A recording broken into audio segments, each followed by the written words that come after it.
Alright, hey, this is Tony from Mount Vernon Nazarene University, and this is my reflection video of my church visit number 2 that I've done for a media and technology class here at school. And essentially, I'll just be reviewing my church experience and the technology that I saw and interacted with at that church.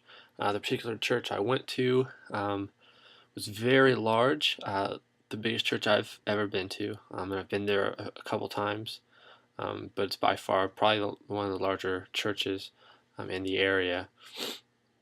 Um, in terms of the largeness, uh, one would think it would be very easy to, I guess, get lost in the church. They have lots of stairs, a lot of rooms for kids programs. They even actually have a cafe as soon as you walk in. Um, That being said, it was very easy to find my way around the church. There's signs all over the place directing people where to go, whatever that they may be looking for. Either that's a place to take their kids for Sunday school or the sanctuary. It's very easy to find my way around the church. Um, in terms of the sanctuary, as soon as you walk in, there are two very large screens on both sides of the stage, and there was announcements running on those screens before service started, which I found to be very helpful and useful, and saved a lot of time, in my opinion. Um, in terms of lighting, there was natural light from windows in the church, very large windows on the side of the sanctuary, and they actually had electronic um, curtains, so you could just press a button and the curtain would lower, and kind of take it away from the natural light if you wanted to.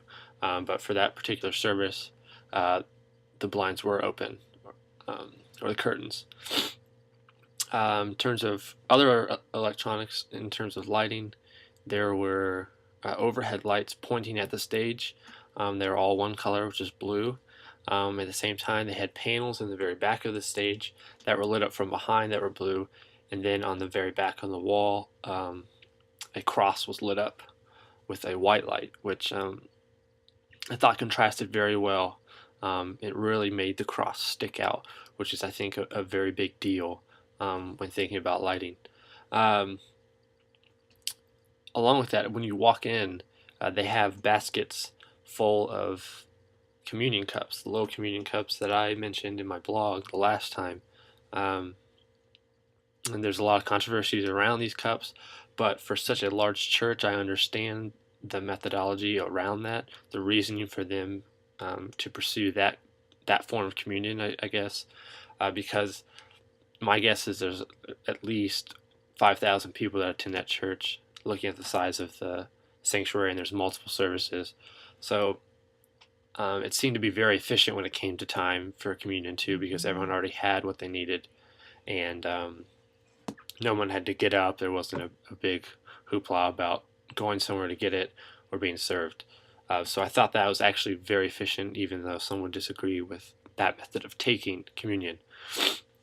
And then for offering, they passed around buckets. They had volunteers that worked at a church that passed around buckets, row by row. Pass it down. You put in your offering, and then you keep passing it, and someone pick it up. Go to the next round.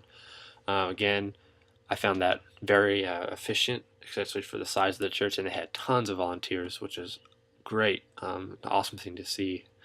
But again, yeah, the buckets I thought worked very well.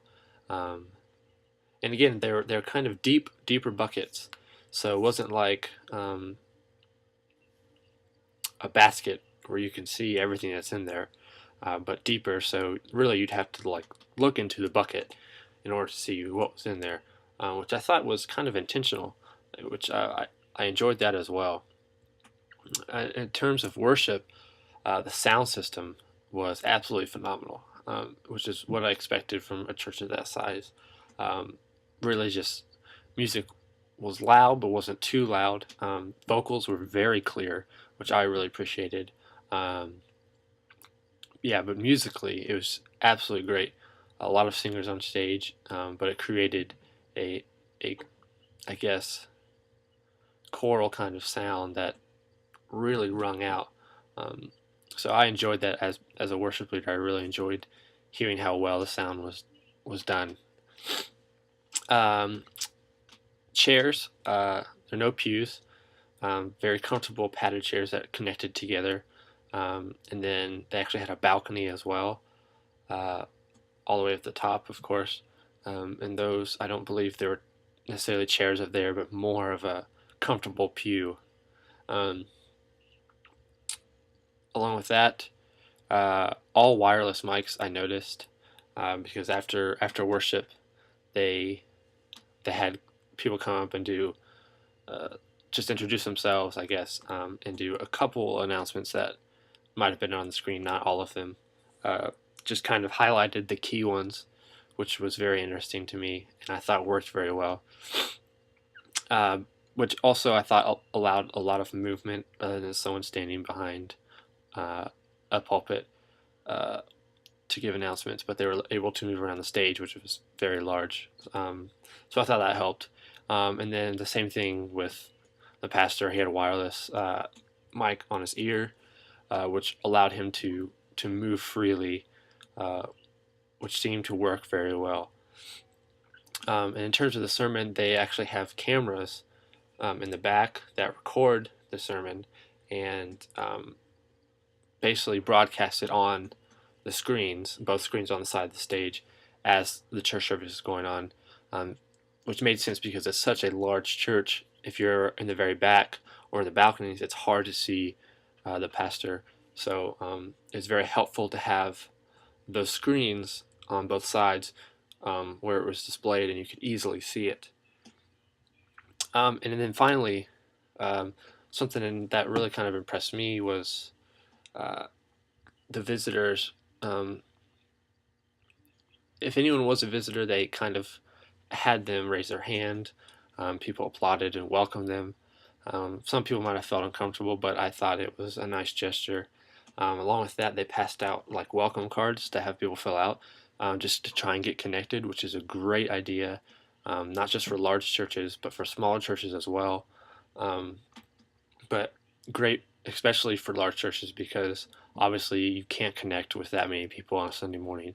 So it allows um, for you to connect with them during the week in some way. And then in addition to that, every visitor got a free gift. They got a free CD of some of the worship songs that they recorded at the church, and I thought that was a wonderful idea. I thought it really kind of not welcome, not only welcomed them in a great way, but gave them something to take away and to remember them by, which is brilliant, I think, in the planning. But overall, I thought that the technology used all throughout the church was used wisely. Again, the bigger the church, I feel like the more technology has to be used, and I thought um, they did well with the technology they had. They didn't overdo it in any sense, in my opinion. But overall, the experience was very good to me, and I think I would recommend some friends to go visit it if they had an opportunity. Again, technology I think worked out very well, and it was interesting to see just how a large church handles technology. Just because uh, most of us don't go to a very large church, we go to a smaller church. So it was interesting to see the contrast between the two, and obviously budgets help, but it was a great experience to see how technology can be used in a smaller church, which was the first church I did a review on, of about maybe 300, and then seeing how a large church of maybe 5,000 to 6,000 does things was very interesting, and overall I had a great time.